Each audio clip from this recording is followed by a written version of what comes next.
और इनमें बाज ऐसे हैं जो पैगंबर को ईजा देते हैं और कहते हैं कि ये शख्स निरा कान है।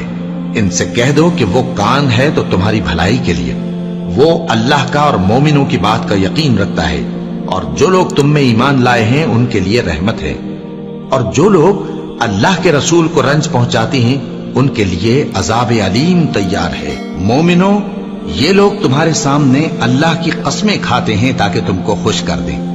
हालांकि अगर ये दिल से मोमिन होते तो अल्लाह और उसके पैगंबर इस बात के ज्यादा हकदार हैं कि ये उन्हें खुश करे। क्या इन लोगों को मालूम नहीं कि जो शख्स अल्लाह और उसके रसूल से मुकाबला करता है तो उसके लिए जहन्नम की आग तैयार है जिसमें वो हमेशा जलता रहेगा। ये बड़ी रुसवाई है।